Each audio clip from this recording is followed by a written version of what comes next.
Ladies, welcome. Alrighty, today I'm going to share with you my story as a way to help you be able to relate and connect with what I went through. And hopefully there's a lot of pieces in there that you will be like, oh my God, that is exactly what I'm feeling right now. I can for sure say that this whole journey of me wanting to serve women that are in affairs and help them get out of that pain is from me being in that pain too. So if you're listening and you're in an affair right now, I have been there and it is so painful. It is not easy. And you might feel like is there even a light at the end of this tunnel? You might feel like you just want the world to swallow you up. You might be drained, fatigued. You might have all this anxiety. You might be living inside your head with all these thoughts. And I can for sure say that this is a very challenging experience. And what makes it even more challenging is that you often don't have anyone to turn to.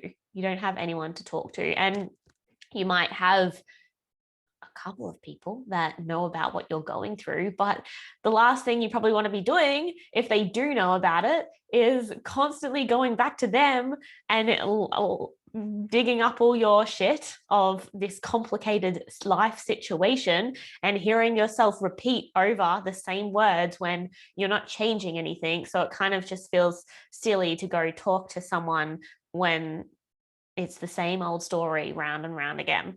And so if you're there, I completely know. I have been. So my story, let's get straight into it. So we're not going to waste any time. But essentially I was in an affair for 7 years. And for me, I had told no one for 6 years. And I'll go back right back to the beginning, just so you have a little bit of backstory.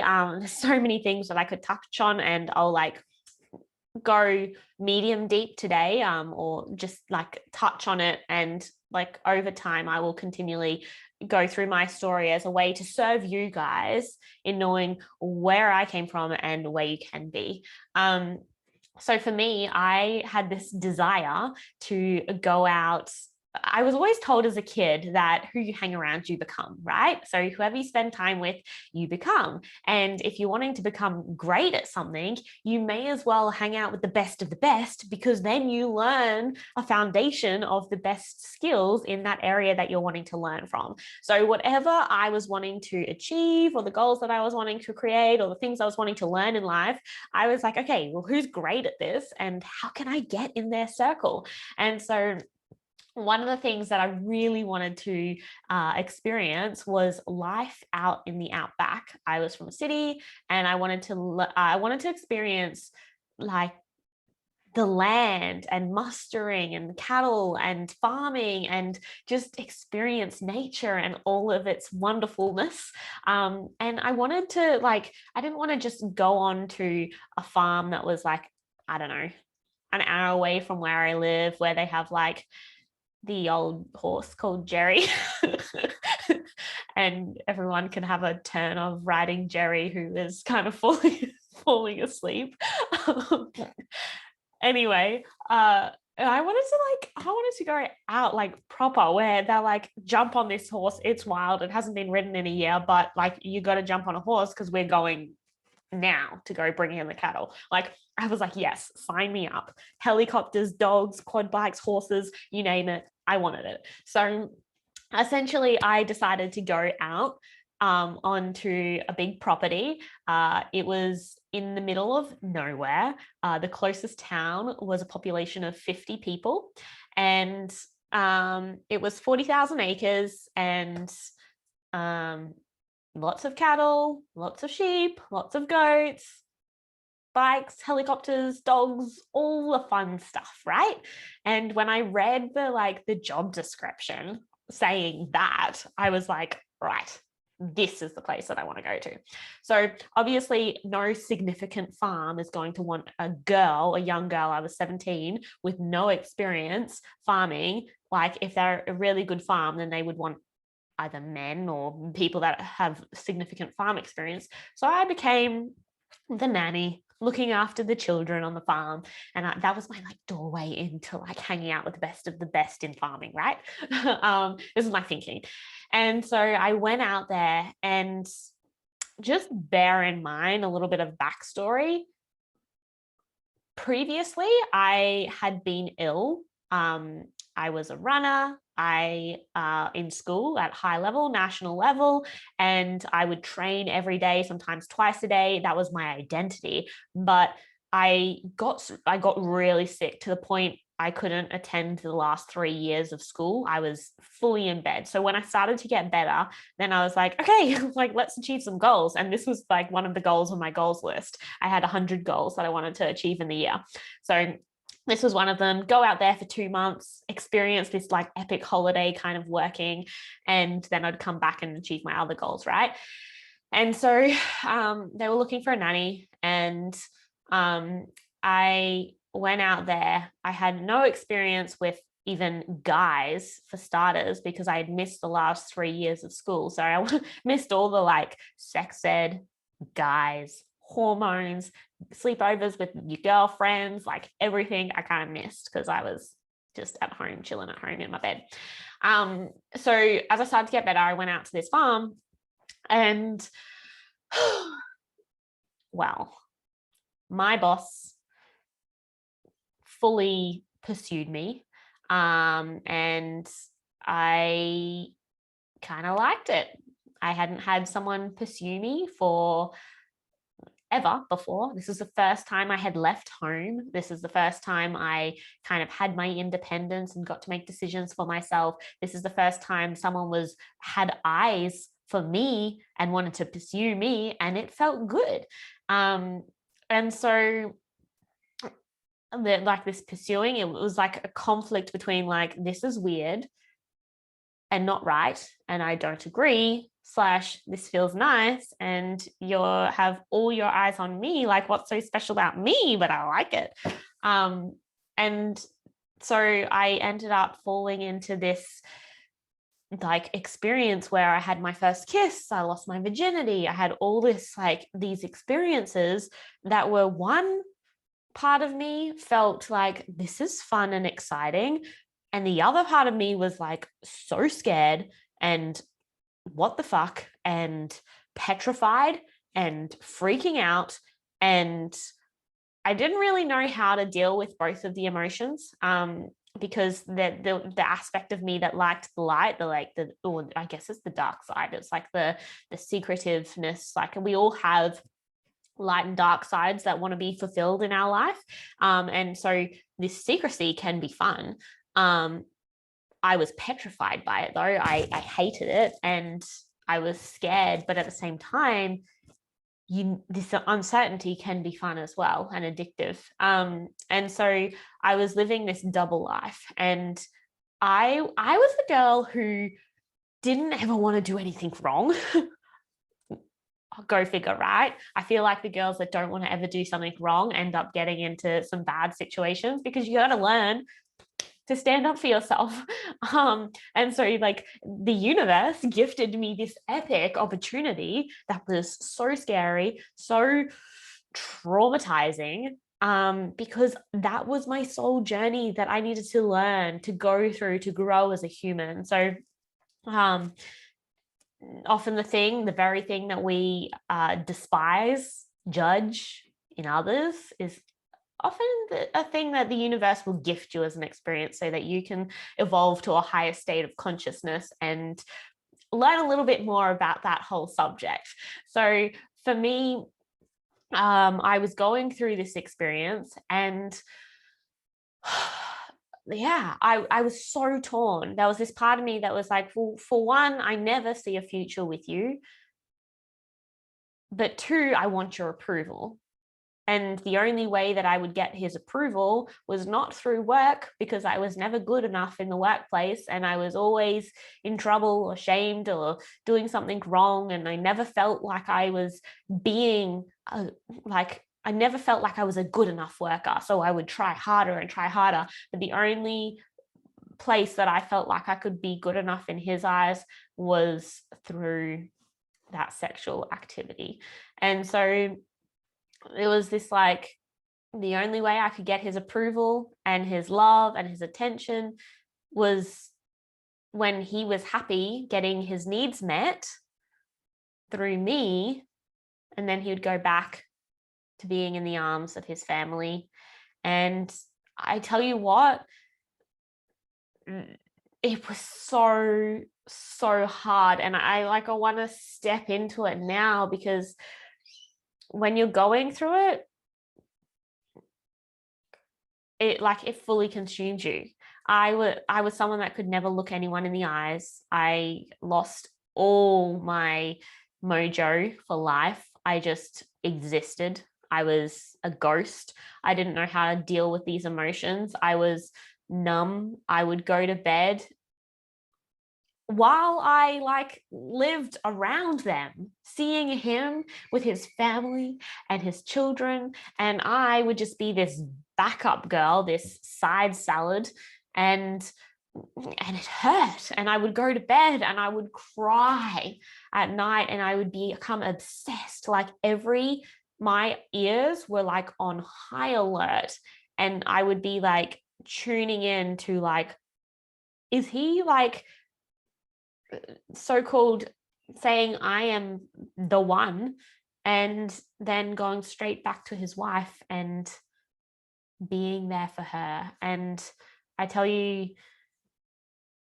that was so painful, to just be this side person that you don't mean anything, but then you're getting this 20% out of him, and you holding on to that 20% and trying to make it better, when in reality you're not actually acknowledging that you're not getting the whole 100% that you deserve in a relationship or more. And so you just keep trying to polish up this 20% and try to keep getting more. And when you're the other woman, you feel like you can't ask for what you want, because you have no right to have anything that you want, because you're the side salad, the backup person, so you don't have first dibs. So you just kind of hang back and accept what you're given. I don't know what you're doing, but that's what I was doing.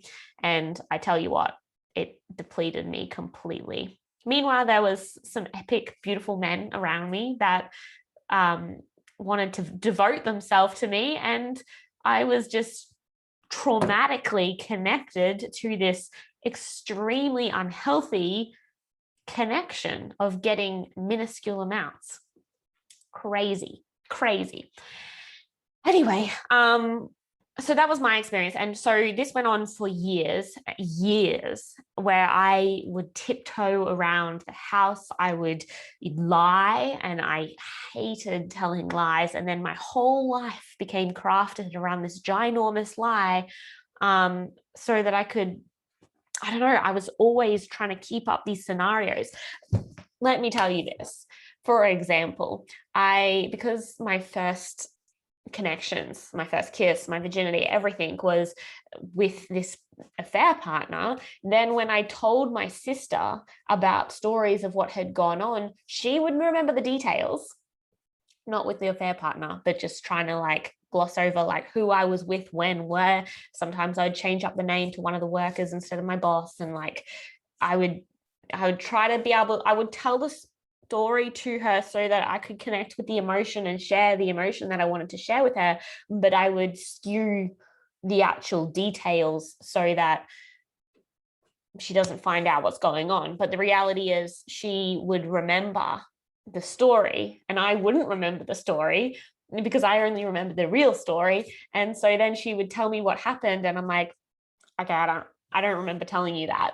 And so like my whole life was crafted around a lie. Where were you Tuesday? Where were you this? Who were you with this? It was just like I had to be two people at once, and one of the people wasn't even a reality that I was living. So I would have to remember this whole narrative that I kept telling myself. And girl, that is so exhausting. If you're having to live in secrecy and shame and guilt and craft your life around this second narrative that's not even true, I tell you, you're completely depleting all your resourcefulness into an unhealthy area of your life. Whereas if you actually took back your power and lived authentically and spoke your truth and didn't have to live this double life, then imagine all that energy that you do have, it's just going into an unhealthy way of living.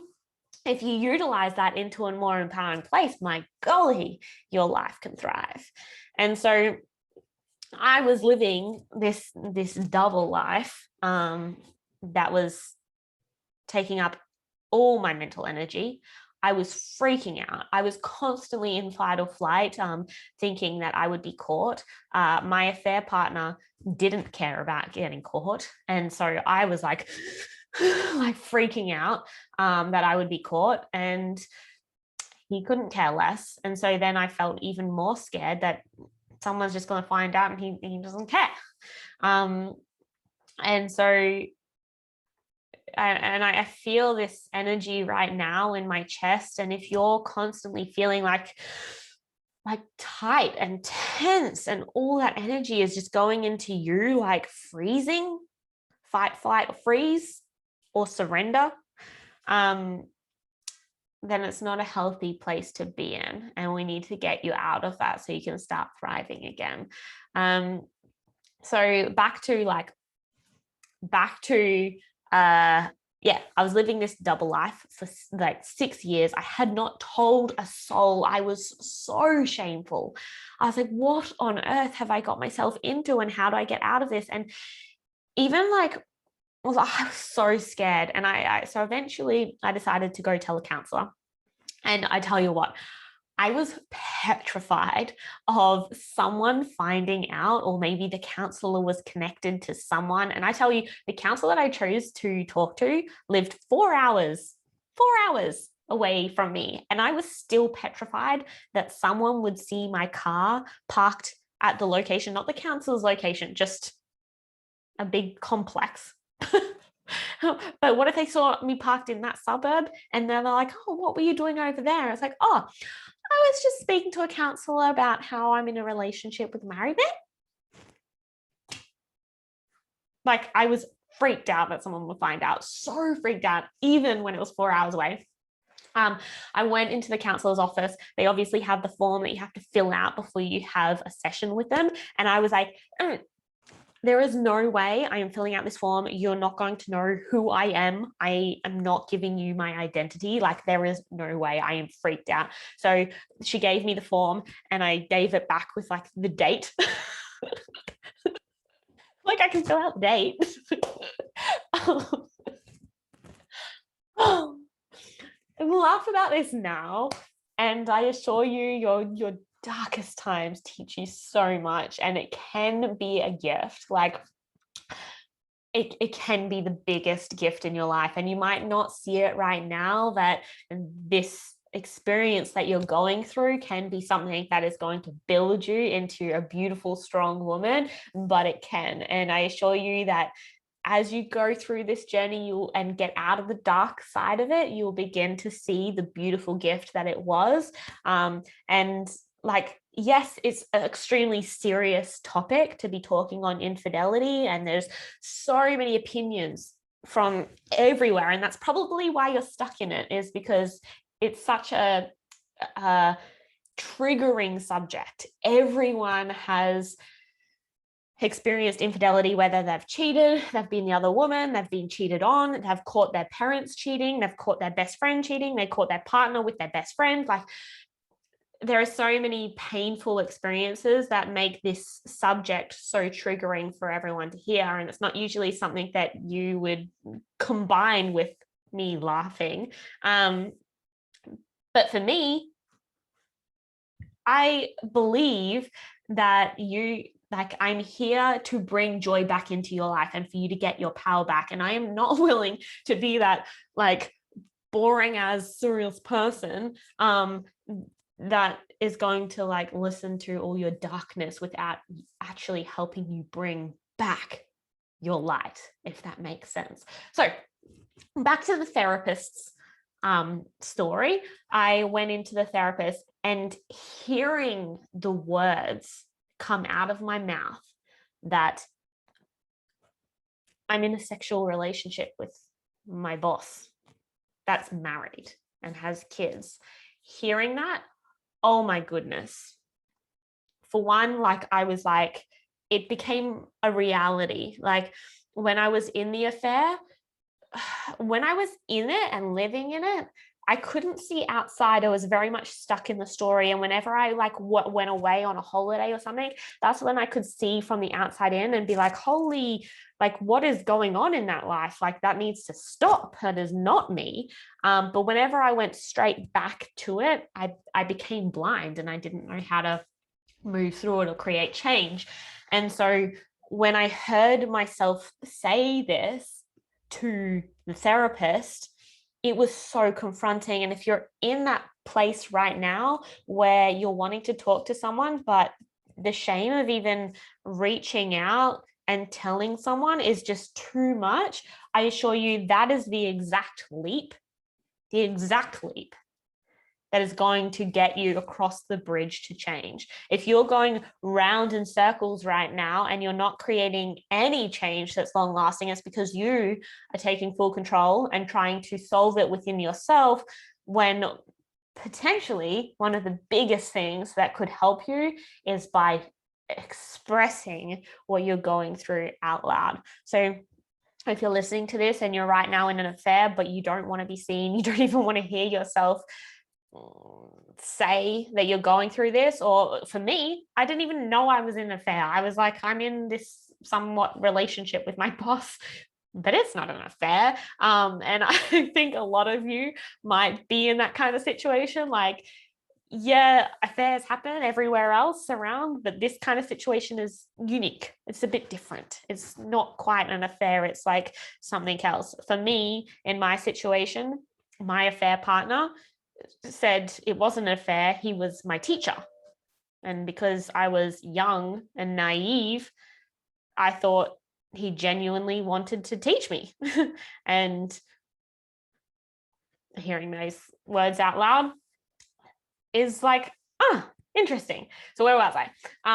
So you might be in that situation where you're like, I'm not like completely in denial that you're in an affair, and or that your situation is unique or it's not your typical affair. And those kind of words get used a lot. Like, yes, I see what an affair is, but this is not a typical affair. This is this experience. And yes, your experience is completely unique and relevant to you. But often hearing yourself say what you're going through out loud makes it real. And that's really hard to hear. And you might find that really hard to confront, but I assure you that that's the stepping stone. That will probably create massive change in your life. So ask yourself, when could I be ready for that stepping stone? Because yes, it's easy to hold on to the being comfortable in this uncomfortable life that you're living. And yes, it can feel confronting to take action in a scary way when you don't even know if you're ready for that yet. But simply, you don't need to be ready. You don't need to be ready. You just need to start voicing what you're going through, because that is the first step to change. Get someone to talk to so you have the support. So it's not just you talking to your affair, confiding in your affair partner. Your situation. It's time to step outside of it and get some support elsewhere. Anyway, so I did that. But what was happening, where am I at? How many? Oh, better go soon. Okay, I'm going to wrap this up quickly because I've got a call on. So I'm just going to just tie it together as much as I can, and I can go into it more after. But I told this counselor what I was going through, and what I found is I was going to counseling and then going straight back to the affair, going to counseling, then going straight back to the affair, then going to counseling, then going straight back to the affair. And I was like, whoa, this is so annoying. Like, counselor, I want to shake her. Like, stop it, make it stop. Why do I keep going back? And I didn't know why I felt so powerless to change, and I just wanted my counselor to help me. And yet nothing was changing. And I was so done with living this lifestyle that hurt me, yet I couldn't get out of it. And that went on for another year. And then I finally spoke to a coach, and the coach was at a Tony Robbins seminar. I was away at this Tony Robbins seminar in Cairns in Australia. So I was up in Cairns doing this Tony Robbins seminar, and he said, "You guys have come here for a reason. Make sure that you get all your questions answered." Sorry, I saw him saying this to a group of people. I wasn't in this group. I heard him saying it. He's like, make sure you get all your questions answered. And if you're not getting them answered, keep asking until the right person can help you get you through whatever it is that you need to get through. Don't you dare leave this event and fly back home without you getting your questions answered. What a waste of time. Utilize it. And I was like, I need to talk to him. And he was a security guard for the Tony Robbins event. And I was like, how can I talk to him? I got to talk to him because he makes me feel like he is going to help me, and he feels safe, and he feels like he's going to like kind of drill it into me that I need to change my situation. And so I'm on a time crunch. And so I first of all procrastinated for 6 days, telling him. And then on the last day of the event, when he has a big responsibility as a security guard to do stuff, and I was like, oh yeah, this is my last moment in the last hour of seeing him that I share it. And I still had to do it. So I went and told him, and I crumbled to the floor. I didn't know how to say it. And he drilled into me in a way like he was my father, who was very upset about what has happened. And my ego was trying to defend and tell him all these stories of why I can't leave, why I'm so stuck, and all these stories. And he would support my ego through that process and kill that ego and allow that ego to soften. And change happened like that. Change happened so fast. And my life dramatically changed. And I ended up, because he helped me so much through that process, I ended up getting coaching from him one-on-one daily from him to help me through processing all of this stuff. And my gosh, I felt like my brain was changing every day. I was like, oh my God, I can feel the way I think is completely different. It changed my life. So, change can happen in an instant when you're ready, and when you can allow yourself to process what your ego is saying and why those exact stories are the very stories that are keeping you stuck in your situation. So when you can start allowing yourself to tune into the stories that you're telling yourself, then you can become aware of the very thing that's keeping you stuck into a situation that's hurting you.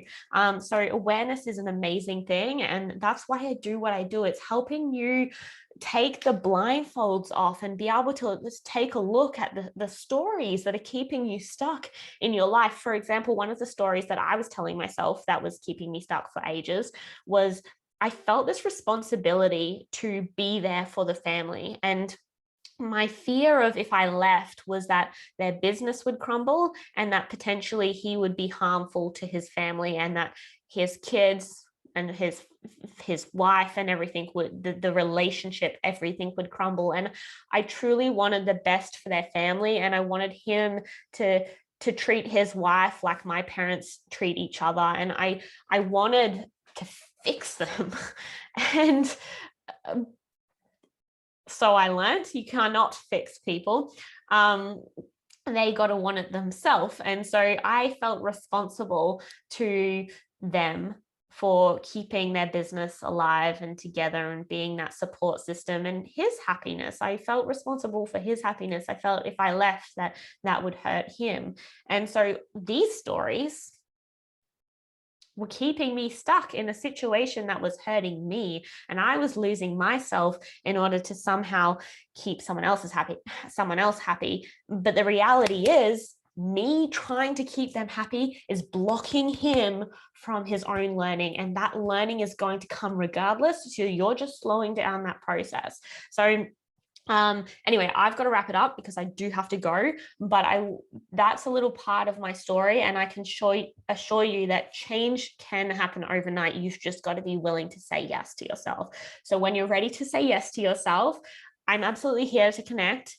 We can hop on a call and see where you're at and see what it is that is potentially blocking you from creating the change that you know you're worthy of.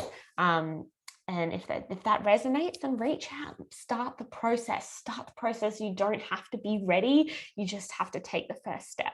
So with that, I leave you with that, and I hope you guys have an amazing day.